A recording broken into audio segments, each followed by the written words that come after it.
Good evening, race fans, and welcome back to the Attrition Sim Race Campus Oval Series, season number 22, presented by SM Racing Products. Here tonight to kick off round number 6 of the season here at the Texas Motor Speedway up in Fort Worth. Like many of the other races we've had so far this season, it's going to be another 150-miler. Track length coming in at 1.5 miles or 2.4 kilometers for those of y'all who don't speak in freedom units here down at Texas. So it's going to be 150, or excuse me, 100 lapper here in tonight's event.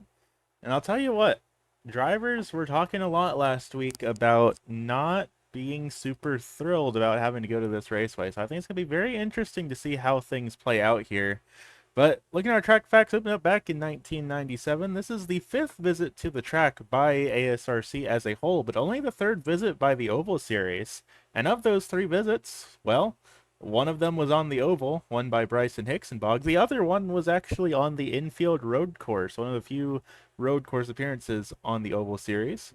No cautions in either of those visits, though, so should be pretty interesting to see how things play out here tonight. And also, as some honorable mentions, we also have Rui Coimbra, who run on the oval in the Open Wheel Series, and Ronnie Kotz, who won here on the infield road course in the Road Series. But neither of those drivers have competed in the Oval Series, so just some honorable mentions there. How about we really quickly take a look at our starting lineup, though, as drivers start to make their way around the track here. Starting out at the front of this one's going to be the 124 of Doc Jones, followed by Jason Williams in the 188 starting to his outside. Then Curtis Colwell in the 148 starting off row number 2, together with Cole Matrick in the Mobile 1 entry. Then it's going to be Ray Parson in 5th, followed by Lamar Stevens in 6th. Then we have Ted Wallace in 7th, followed by Amory Jackson back in the 8th position in the Logitech car.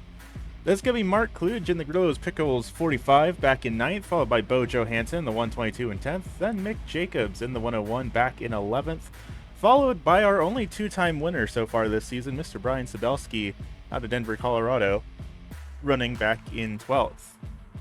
Then 13th is going to be Mike Rossi in the Liquid Death entry, followed by Danny Yates in 14th position. Then it'll be Joshua Rudolph and Jason Gardner rounding out the tail end of this field. So that's how we're going to be lining things up. Green flag up in the air. 100 miles going to be 100 laps, 150 miles going to be the distance here for today's event. And Doc Jones and Jason Williams going to be leading the field down into turn number 1 here. So far, so good around the speedway. Things are pretty calm so far, which is good to see. I mean, we've seen a couple of restarts both this season and in seasons past be a little bit hairy, so particularly at a track like this where people have been complaining about how it's not a track they particularly enjoy, it's good to see these drivers get through this first lap clean. Curtis Colwell was way up the track there in that 148 machine, running a very, very high line and losing 3 positions as a result, all the way back down to 6, just like that. Started off up in the 3rd position, so losing it very quickly here in that Ally car. It looks like maybe on the early runs here, the outside line isn't quite the place to be. Over the front, Lamar Stevens and Jason Williams are battling out, and it's good to see Lamar running up there because that 122 machine has been struggling a pretty decent bit so far near this season, so we'll see how this race ends up playing out for him, but this could potentially be the best finish we see out of the 122 so far in season number 22. A little bit further back, Ray Parsons running side by side here with the 120 of Cole Matrick and the 148 of Curtis Colwell. And right now, that's the closest battle on the speedway, really, as the rest of the field spreads out just a little bit. There's another battle just behind here between Emery Jackson and Ted Wallace. Of course, Wallace, got to keep in mind, the driver that won back at Daytona to kick off the season, still doing pretty solid for themselves in the point standings right now. But currently running back in the 8th position, down a couple spots from where he started things off, so We're going to have to see how things play out for these drivers because we're only 5 laps into a 100-lap event. We've still got a long way left to go here tonight. Something that is kind of interesting to see is Mark Kluge and Brian Sabelski and Joshua Rudolph all running back at the tail end of the field. These drivers, the three of them, have been putting on an absolute show so far here this season. They had a little bit of trouble back at Daytona, but otherwise, the rest of the season, they've been just absolutely destroying the rest of the field, often being the only drivers to finish on the lead lap. But right now, they're all 5 seconds or more off the race leader and losing ground fairly rapidly. And I guess maybe that just loops back to what we were talking about at the start of the show when we were talking about how these drivers, a lot of them not fans of Texas. And it definitely seems to be reflected in their performance so far here in today's race. A little bit further up, Emery Jackson with Bo Johansson riding right on the heels here. Bo started in the 10th position, still running where he qualified. Emery down a spot from where she qualified. There's definitely some early movers and shakers here in these first couple laps, so it seems like now drivers, for the most part, are beginning to settle into a little bit of a rhythm here. And while things have calmed down just a little bit, we will take a moment real quick to actually look at the championship standings as they run coming into tonight's event. Did get a chance to cover that before the green flag came out, but Mark Kluge is your points leader by only a singular point over his teammate of Joshua Rudolph. Then it's Ted Wallace, like we were just talking about, that winner back at Daytona, running back in third. Mike Rossi runs back in fourth, followed by Doc Jones, your top 5 in the point standings. That's going to be Jason Williams, Mick Jacobs, Bo Johansson, Curtis Colwell, Lamar Stevens, your top 10 in points. And then all the way back in 16th, despite being the only multi-time winner so far here this season, Brian Sabelski is currently running back in the last position. That will be rectified later on, I'm sure, aside from the fact that he is running in tonight's event and has been doing pretty well for himself so far this season. We do have drop weeks coming up towards the end of the season, so once those drop weeks are calculated, I would imagine we're going to see Sabelski shoot up the standings pretty comfortably. But that's how things are looking coming into Texas here tonight. And once again, things are pretty spread out here, but currently Cole Matrick, Curtis Colwell, the closest battle on the speedway here for the 5th position. Last time by a 30.56 for Colwell, a 36.8 for Matrick. So Colwell is running slightly faster lap times here, at least for the time being. But Doc Jones right now, the fastest car on the track with a 29.95 to his name. So far, nobody has beaten that time. Yeah, right now, Doc Jones and Lamar Stevens are the only 2 drivers, actually, to cross the 30-second lap time barrier here. So, like I was saying earlier, Lamar Stevens definitely a driver that we should be keeping an eye on throughout tonight's event.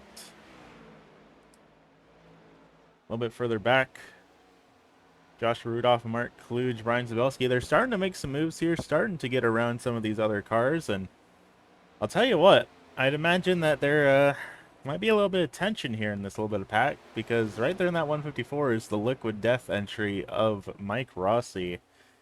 Starting where he running where he qualified right now in that 154 machine, but Mike Rossi is definitely a character to be keeping an eye out on, because he has been involved in cautions with Rudolph, Savelski, or Kluge in the past 3 weeks. I'd imagine there might be a little bit of bad blood between these drivers, and I don't know, just a little worried that maybe the 154 might end up wanting to repay the favor a little bit to some of these drivers that perhaps he's perceived have wronged him, particularly considering they're all running outside of the top 10 right now. I'd imagine he's not super happy about that. So we'll have to see here, but Rudolph is going to pull up alongside that 154 machine, try to get around him going through turn number 2 here, and it looks like he is successfully going to be able to do so. Rossi Crosses up to the high side. He's going to see if he can't try and make that work for him, but not quite going to be able to, and starts to fall back from that 18 machine. Now down a spot from where he qualified. Same with Danny Yates, who seems to be struggling here a little bit in that 121 machine. As we pull up the track map here, you can kind of see how things are spreading out, as there's a little bit of contact there between Sabelski and Johansson, as we do have word that there is a car around on the front straightaway. That is Mark Kluge around. And it looks like the caution flag is out. It looks like there's just an issue with our timing and scoring that's not displaying the caution, but it does look like the caution flag is in fact flying here. Let's take a look back, figure out what exactly just happened to Mark Kluge, because that looks like a oh, yep, sure enough, a blown motor on that 45 machine, and only 15 laps into tonight's event.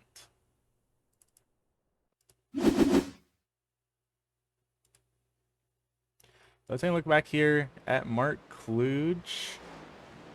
And oh, looks just like a self-spin coming out of turn number 2.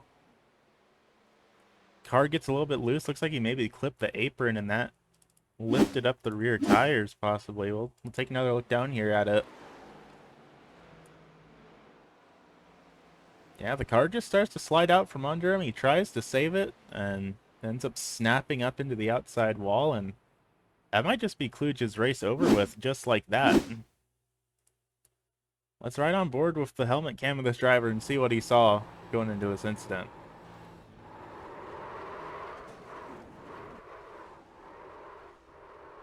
I'll tell you what, on board it actually doesn't look as bad as it seemed like from the outside, but that blown motor is definitely, I mean, that's probably a 45-minute to an hour-long repair for that driver.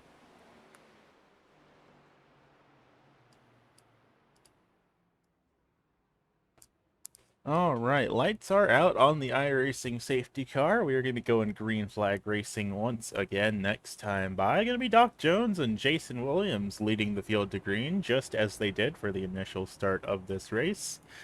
We did have a couple of takers down under the caution flag. Mike Rossi, Danny Yates, and Joshua Rudolph all decided to make the call to come down pit lane and get some service done to those race machines under this yellow flag. Mark Kluge still down on pit lane with that blown motor. It's been 3 minutes of service so far. Like I said, I'd imagine generally for damage that severe, we're looking at probably a 40 to 45 minute repair time. So I don't think we're going to see Kluge coming back out on the speedway here tonight. Regardless, the pace car is off, and we're getting ready to go green flag racing once again. Doc Jones, Jason Williams lead the field to green, and almost immediately there's almost contact there between Jones and Williams. Fortunately, both drivers avoiding the contact, keeping it pointed in the right direction. Once again, you see the outside line going just way up higher to the outside than I really think you need to be taking here. And it's resulting in Jason Williams losing multiple positions here on this restart. Already down -2, about to be down -3 here, side by side with the 120 of Cole Matrick. And it's basically 2 by 2 all the way back. Brian Zabelski back here is trying to make some moves. Had it nearly 3 wide for a couple seconds. Trying to figure out a way to get around Amory Jackson and Bo Johansson here. I don't believe any of these drivers took tires. Well, actually, Sabelski didn't even pit, so that part doesn't even really matter. But none of these drivers took tires under this caution, so everything should still be the same in terms of tire wear and lap times. But it just seems like Sabelski got a much better restart here compared to when he initially kicked this race off earlier on. Right behind him, that's the 145 of Mike Rossi, absolutely riding his bumper here. Looked for a second like he was considering to stick the nose down to the inside, but ended up deciding against it here. But now getting a little bit of a bump from the 121 to try and push him up. Sabelski still able to defend here over this little gaggle of cars.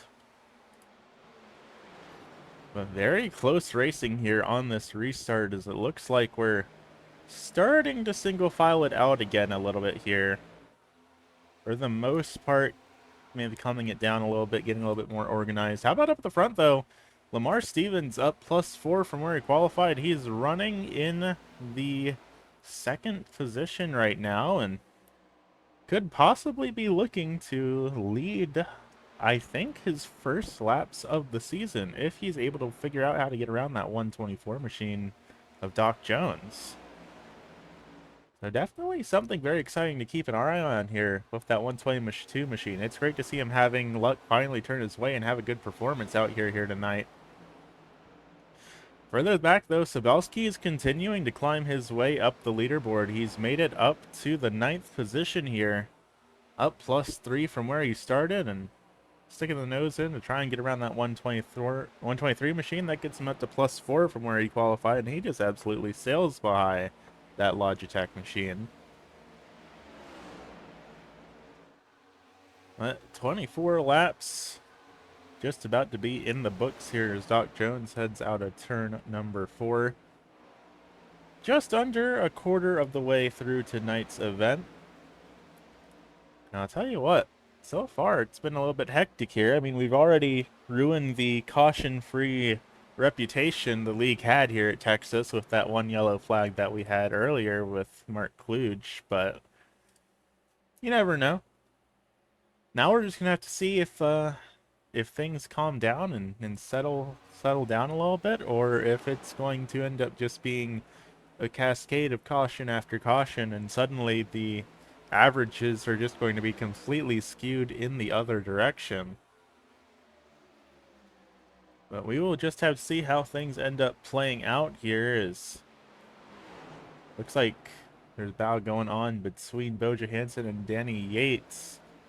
Yates in the 112 machine, or 121 machine, excuse me, making the move down on the bottom, and just behind Joshua Rudolph, still running back in 14th, kind of just biding his time, trying to figure out how to make the track work for him. Last time by was a 30 points. Well, actually, we'll wait for him to cross the line here before we check that again.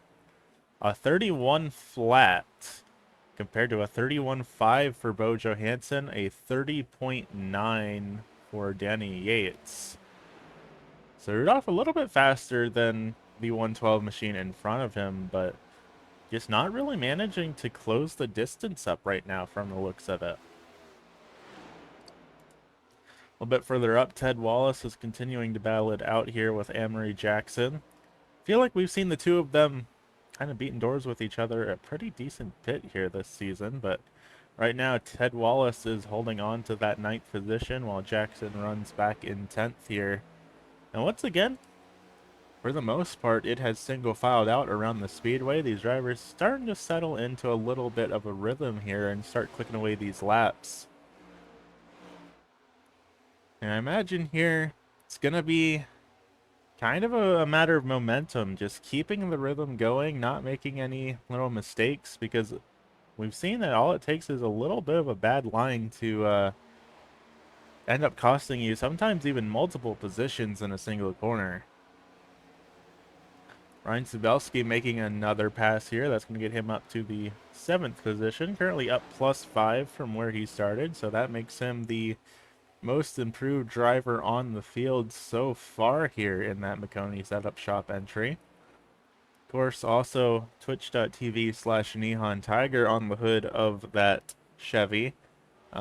Streams, as far as I'm aware, every single race he competes in here in the ASRC Oval Series. Also streams his competition in a whole host of other series on the iRacing.com racing platform, together with all sorts of other variety content. I believe I saw some Minecraft on there.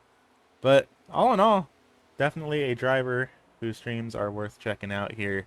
Switch.tv/Nihon Tiger. Definitely be sure to go give them a look-see sometime and see an onboard perspective from these drivers out here in the Oval Series. See their thoughts, see their feelings, see what they do to make it around these 150-mile plus races that we throw at them each week.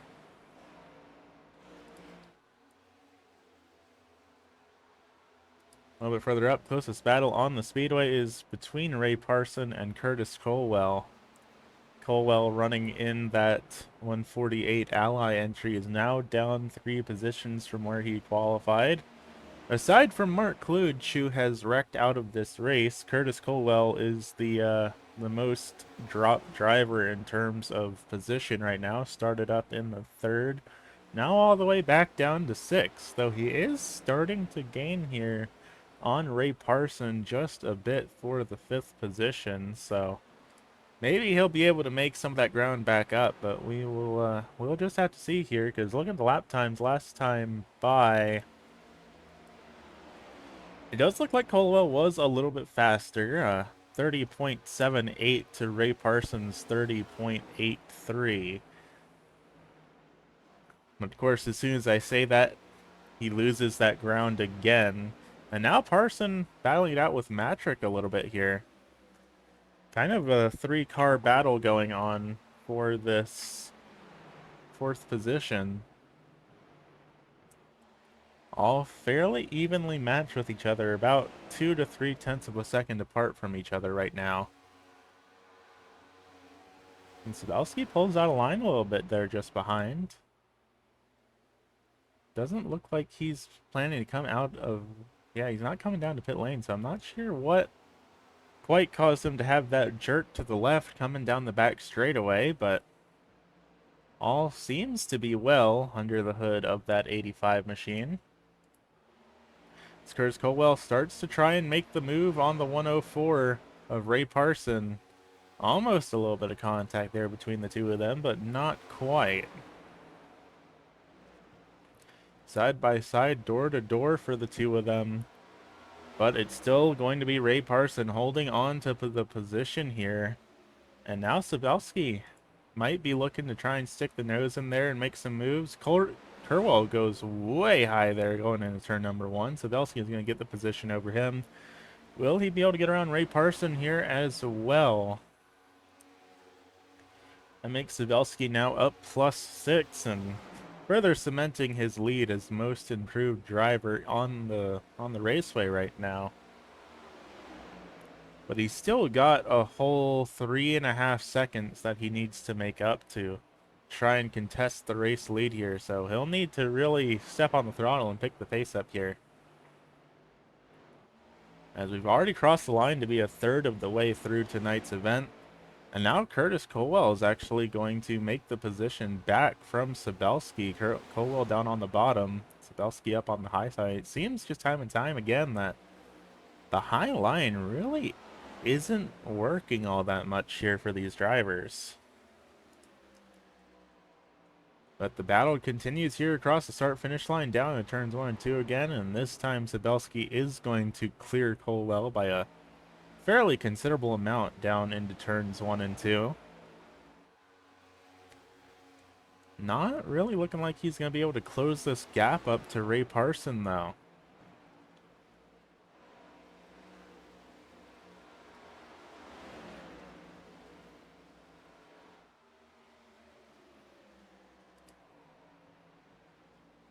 Yeah, looking around the field, looks like it's still all fairly single-filed out for the most part. We do have a bit of battle going on further back in the back between Joshua Rudolph, Bo Johansson.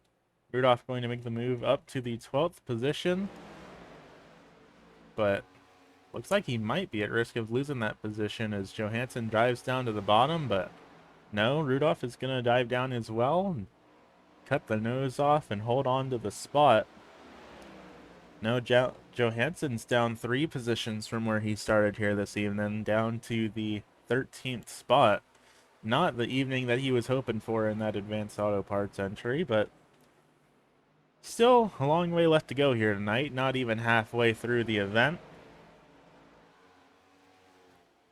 But that now makes Rudolph up +4, Sabelski up +6. Kluge, unfortunately, still stuck on down pit lane with that blown motor, and Gardner actually never made the call to the green flag, so that makes, I believe, 2 races in a row now that Gardner has not been able to make the call to the green flag and actually compete in, which is definitely unfortunate to see. So hopefully we will see him next week over at Watkins Glen for the first of, I believe, 2 road courses on the calendar here this season, if I am not mistaken. We'll check here real quick to make sure on that. Yep, first of 2 road courses. So we're going to be going to Watkins Glen next week. And then later on, all the way out in September, we will be going to the Sonoma Raceway for our second road course of the season. I'll tell you what, I think that those are races that we are going to see Brian Sabelski dominate. Sabelski is very strongly regarded as pretty much the road course ringer of the ASRC Oval Series. Road courses is what he does best. Aside from his 6 championships in the ASRC Oval Series, I believe he has a couple of championships to his name in the ASRC Road Series as well. So definitely going to be a driver for us to keep an eye on next week, but right now he's still running up in the 6th position, slowly but surely climbing his way towards a top 5 here. Once again, we see Rudolph and Rossi duking it out. These are a couple that we've seen trading paint several weeks in a row now. That Liquid Death entry seems to find his way on the wrong end of Rudolph's bumper multiple times so far this season, but surprisingly going to let him by without too much issue here. And he's going to fall down to the 12th position. We'll see if Rossi isn't able to make this ground back up or if he's going to continue to sink here. I'll tell you what, I'm sure Rudolph is glad to see the 154 in his rearview mirror and slowly but surely getting smaller as he starts to pull away.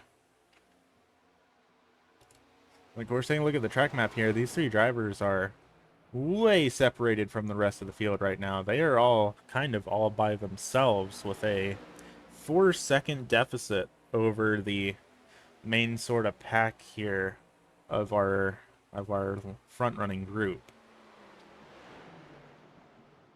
What is good to see, though, is that we haven't lapped the entire field yet, like we saw last week at Bristol. Last week, Sabelski lapped basically the entire field, in some cases all the way up to 6 times, just on raw pace. It was kind of a embarrassing show by the rest of the drivers here in the field, but much more of a even race here tonight. I think they might have just given Sabelski an extra gear last week back at Bristol.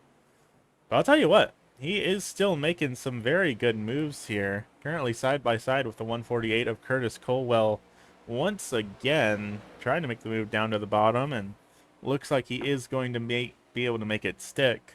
We also have a battle going on for the race lead here. Lamar Stevens and Doc Jones duking it out up at the front. So far, Stevens has not been able to make the pass, but this is the closest that we have seen him get to the front of this race so far here. And he's closing the gap up. It's down to less than 0.2 of a second here. Coming across the line last time by a 31.27 for Jones, a 31.39 for Stevens. So Stevens was a little bit slower last time by, but it seems fairly equally matched here between these 2 drivers. And I'll tell you what, if there was ever an opportunity for us to see some moves happen, this could be it, as I believe we have another caution flag out on the speedway. We'll see here as we come across the start-finish line. Yes, the caution flag is out. Our timing and scoring tower just does not seem to feel like displaying cautions today, but the caution flag is out. And it's sounding like the trouble is for Sabelski and Curtis Colwell. So we'll take a look back here and try and figure out what all just happened.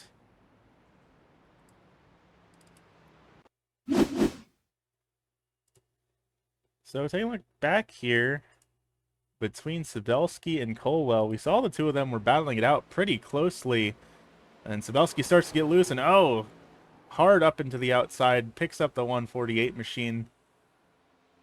A couple of drivers just narrowly managing to get by without getting involved in that. We'll take another look down there.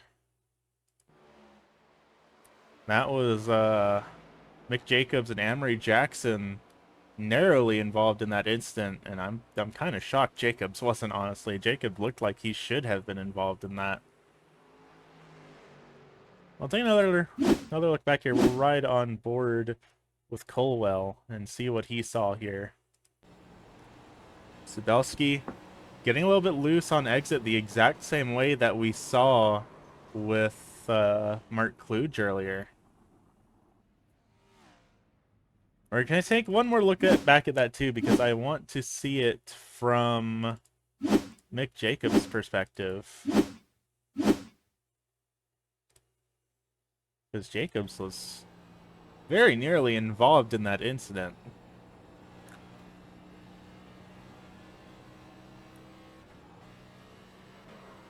Just barely avoiding that.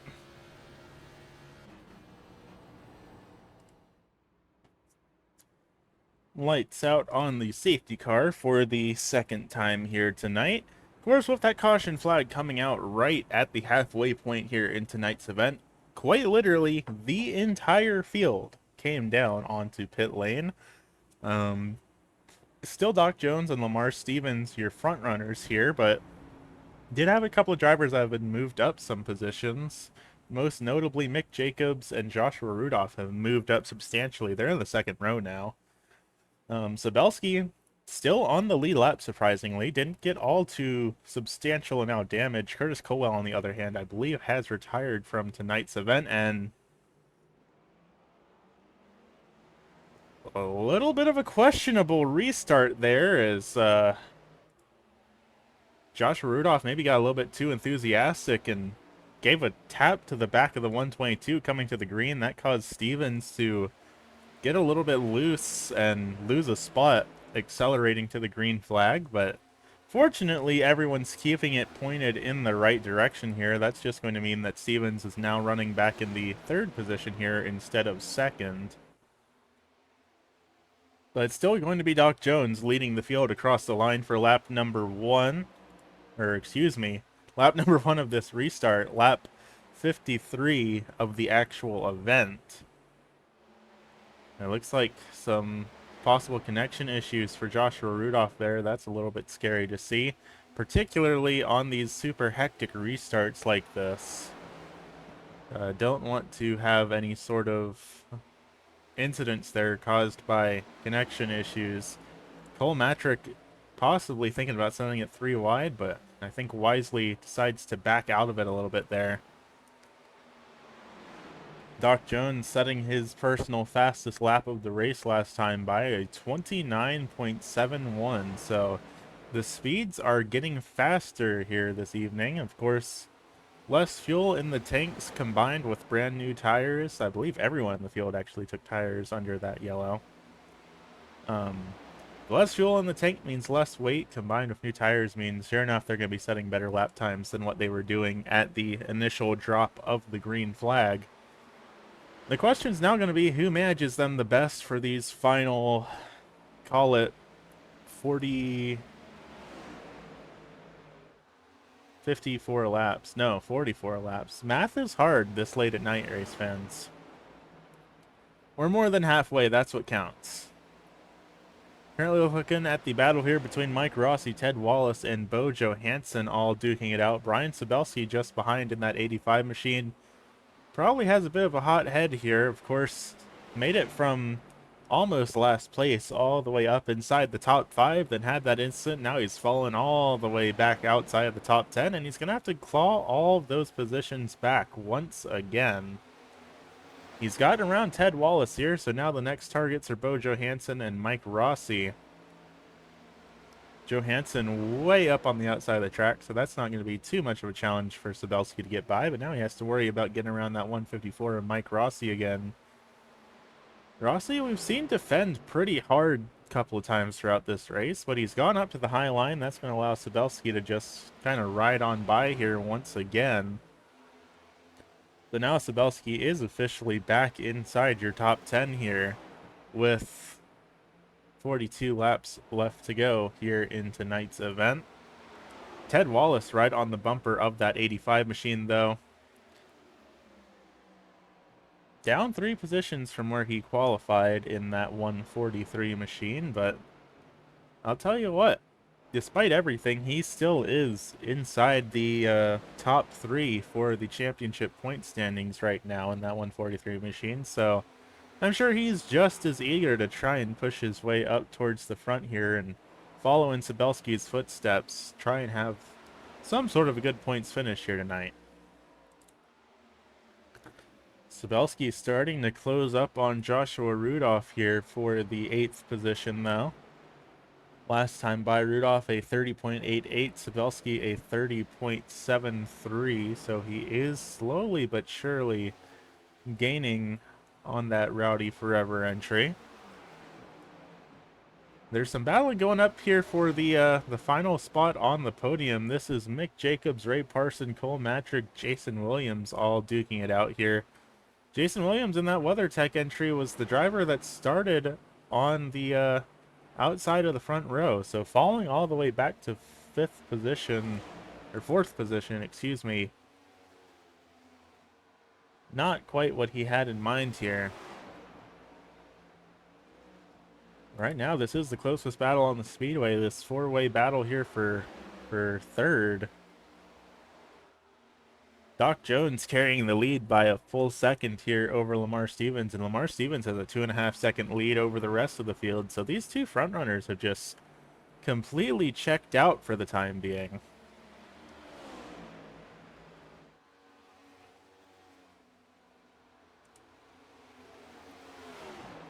Jacobs down in the bottom in that 101 Kubota entry.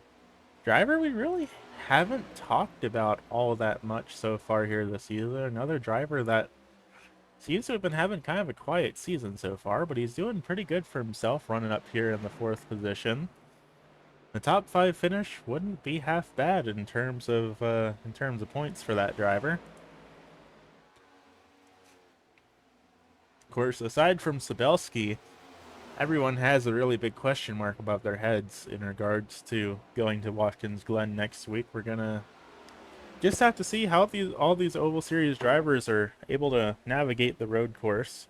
Of course, Watkins Glen Cup is one of the more forgiving road course layouts on the schedule.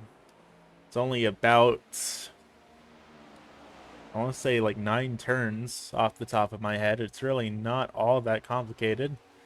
It's about 9 turns, and almost every single one of them's a right turn. But Sonoma in September, that's where it's going to get really tricky. Sonoma is a very hilly track, and dare I say, a good bit more complex and complicated than Watkins Glen is. So I think that's going to be a very fun one to tune into in September. Right now, still just continuing to watch this battle for the 4th position between Jacobs, Williams, and Matrick. You can kind of see how things have spread out around the field once again. The 124 and 122 just absolutely checked out from the rest of the field. They're in a league of their own right now, much like how we saw with Sabelski last week. Not quite as dramatic fashion, though. Of course, they haven't lapped the entire field multiple times over, but that might just be a consequence of being at a larger raceway than what we were at last week with Bristol. But coming across the line here, now 67 laps complete. We are officially 2/3 of the way through tonight's event. Not a whole lot of racing left to go here for these drivers before we end up declaring a winner. Would be a first win for anybody in the top 7 right now. So we'll just have to see if Rudolph or Sabelski or Wallace can't somehow climb their way back up to the front of this field to try and hang on to their titles here. But I think we're going to be seeing a new race winner here tonight. the rate things are going, it's going to be very difficult for anybody to catch up to Doc Jones or Lamar Stevens. Again, these two frontrunners are still at a 3-second lead over the entire rest of the field right now. Third place of Ray Parsons, 3.1 seconds back right now. Zabelski and Rudolph starting to have some battles here a bit further back. Ted Wallace still involved here as well, but it looks like Sabelski has managed to get around Joshua Rudolph here for the 8th position. Apparently Rudolph and Mick Jacobs tied for most improved right now at +7 from where they qualified each. We'll see which of these two drivers is able to possibly turn that into an 8 or a 9 or maybe even a 10 if they get lucky. Right now, Sabelski and Rudolph are 2.5 seconds behind the car in front of them, which is Emery Jackson in 7th. So 30 laps, they've got a lot of ground to make up. They're 8 seconds off of the race leader, nearly 9. So unless we see another caution flag end up coming out on the raceway, I can't really see a possibility where these two drivers are able to build up enough speed to get up to our front runners.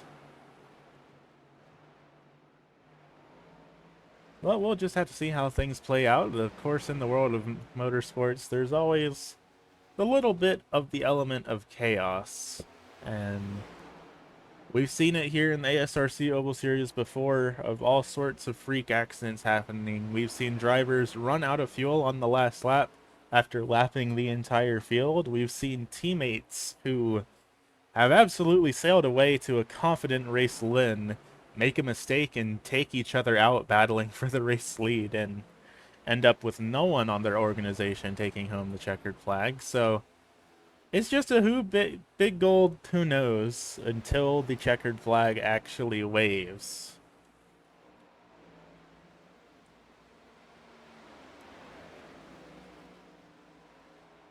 Right now, things kind of quieting down around the field. Everyone settled into a pretty comfortable rhythm here. No real passes for position going on. I say that, and Jason Williams pulls it up alongside Mick Jacobs. Jacobs up on the high line, Williams down on the bottom. Matrick's going to try and follow through here on the bottom as well. And that's going to bump Mick Jacobs down 2 positions, down only being +5 from where he qualified here with 27 laps to go in tonight's event. Jacobs trying to hold on that outside line, but it just doesn't seem like anybody's able to get the momentum to really work for them up there. He's down 2 from where he was just a couple laps ago, and now Emery Jackson's catching up as well, and we might see that driver able to get around him as well here in these next couple laps. Emery running where she qualified right now in that 123 machine. So all in all, having a very quiet race. And in a way, that also goes for Doc Jones. Doc Jones has led every single lap here tonight in that Exalta 124 machine, and at the rate we're going, he might be looking to take home a lap led, or take home the title for leading every single lap here tonight, which the only other driver that's pulled that off so far this season has been Brian Sabelski. But we are officially 25 laps left to go, so we are in the final quarter of tonight's event. And it seems to be all smooth sailing for your two front runners. They're still sitting at a comfortable 3-second lead over the rest of the field. And it really doesn't seem like anyone's catching up to them. Last time by, a 30.68 for Jones, a 30.54 for Stevens, and then a 30.92 for Ray Parson.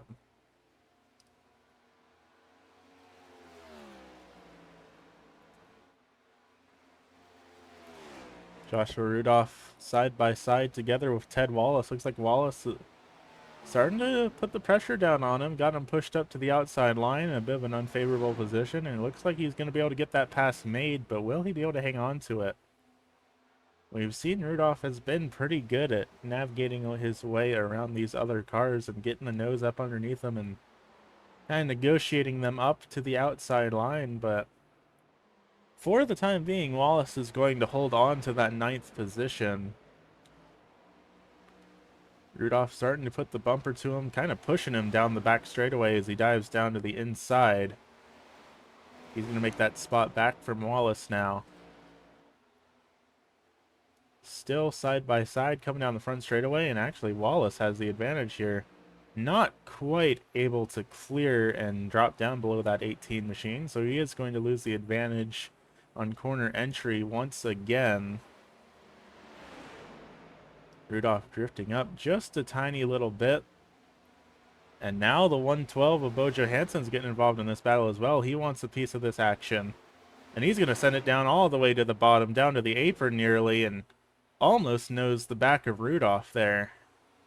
Backs out of it the last second, so no contact made, but that was a pretty close call there between those drivers. Rudolph once again dives it down to the bottom. Johansson follows suit. Wallace still staying up to the high line, and he's going to lose 2 positions here just like that. Now Johansson's got the bottom line, and he's going to try and get around that 18 machine, but not quite going to have the run down into the corner that he was hoping for here. Well, we're now 20 laps left to go here at the Texas Motor Speedway. Call it about 30 miles left of competition. And it's still just Doc Jones and Lamar Stevens leading this race without a care in the world right now. But this battle for the 9th position has been very fun to watch here with these 4 drivers. Rudolph, Wallace, Johansson, and Mike Rossi is actually part of this picture here as well. Out of the front, Doc Jones still leading by about 0.2 of a second. Stevens trying to close that gap up, but so far hasn't quite been all that successful in doing so. Now 18 laps left to go, and we can pull up the sectors here and see how they're doing. Stevens was a little bit faster through second sector last time by, but of course down the back straightaway, it's Jones that has the advantage by 0.48 of a second here.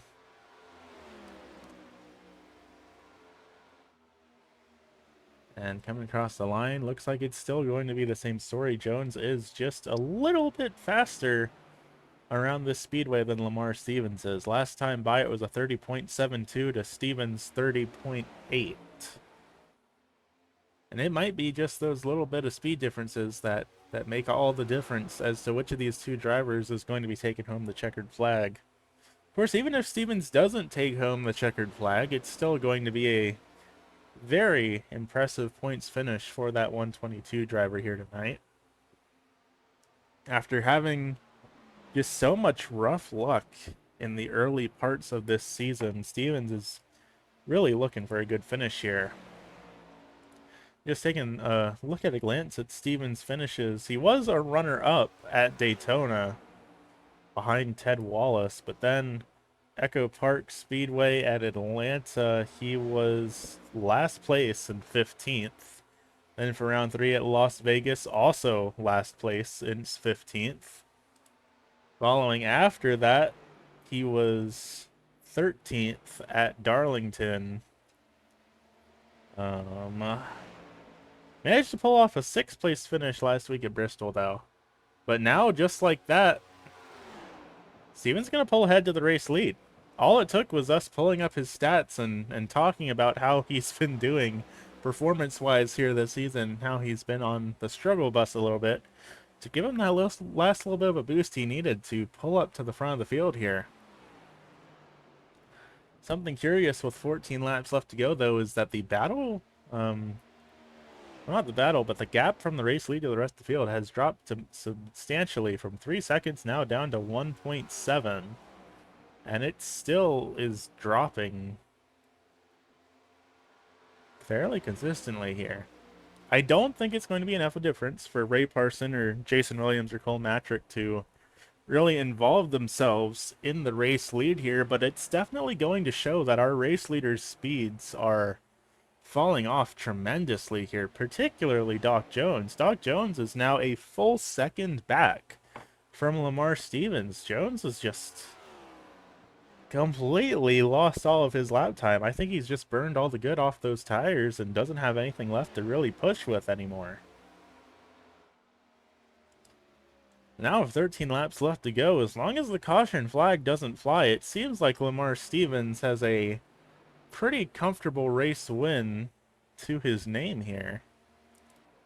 A little bit further back, though, the battle is still going on between Rudolph and Ted Wallace here. These two have been neck and neck all night here. Right now, Rudolph has the advantage going down in turns 1 and 2. He running in the 9th position with a 3/10 of a second gap over Wallace. But these two have been trading spots back and forth all night here, so I'd imagine this isn't the last that we have seen out of this battle. And I'll tell you what, Stevens and Doc Jones are both just absolutely sinking like a brick. Last time by, a 30.7 for Stevens, a 31 flat for Doc Jones. And now Ray Parsons actually is closing into that 124. He might be putting himself in a position to battle for, at the very least, the runner-up spot. And that means Jason Williams falling behind might be in a comfortable position to battle for a podium here as well. We have gotten the double high five from Barney the Flagman, though. 10 laps left to go before we hand out this checkered flag to our race winner. And sure enough, they're now down within a second of the 124 machine of Doc Jones. Now down to 0.8 of a second. Make it 0.7 of a second, why don't you? They are gaining on him real quick. Last time by a full second faster than Doc Jones was. So Jones really has just completely burned out everything he has left to work with on those tires. Now it's just a matter of trying to hold on to whatever positions he can, but evidently he is not going to be walking away with every lap led here in tonight's event. Now 8 laps left to go before we declare our race winner. The gap's now down to 0.6 of a second, make it nearly 0.5 of a second here between the two of them, as that gap is still dropping pretty considerably in this battle for the second position. I can't see Doc Jones being able to hold off Ray Parson. Maybe Jason Williams, but Parson is just on too much of a heater to not be getting around that 124 machine. Lamar Stevens continuing to pull away, though. He's now at a 2.2 second lead over the rest of the field. He is completely uncontested right now. Parsons still steadily closing in on Doc Jones. He gets up behind him, down to the inside, going to make the pass with really, well, I was going to say without all that much difficulty, but he actually backs out of it. Doc Jones able to hang on to the spot. I'm sure he'll be able to set him back up again here in the next couple of corners. We haven't really seen all these many drivers be able to make moves in turns 3 and 4. It seems like 1 and 2 is really the place to try and do it. But I say that, and we come down the front straightaway, and Parson tries to set the pass up again.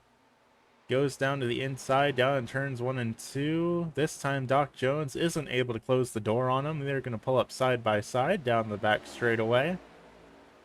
Parson down on the bottom, Jones up on the high line. 5 laps left to go here at Texas Motor Speedway.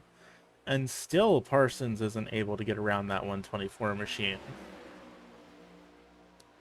I'll tell you what, I was hyping him up a bunch, but it's seeming like he's struggling here just a bit to get this pass actually made. With 4 laps left to go, he really doesn't have a whole lot of time to be doing it.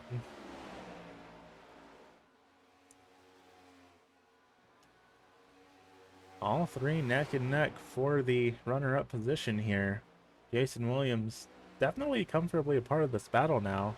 Going to be 3 to go when we cross the line, and this time Parsons sends it down to the bottom. It looks like he has a good run this time by Jason Williams, following him down to the bottom as well, as Doc Jones goes way up to the top of the track here. And it looks like both of them are going to be able to get the move made. Will we see Williams be able to get around Parson, though? Williams down on the bottom. That's generally the place you want to be, but nope, not quite close enough to make it happen here through 3 and 4. We might see him be able to set up a run going down the front straightaway here, but maybe not quite close enough to do it, though. 2 laps left to go here before we crown ourselves a race winner here tonight. And Lamar Stevens has just completely sailed away from the rest of the field. As long as the caution flag doesn't come out, he is he's good to go. He is not worried about anything.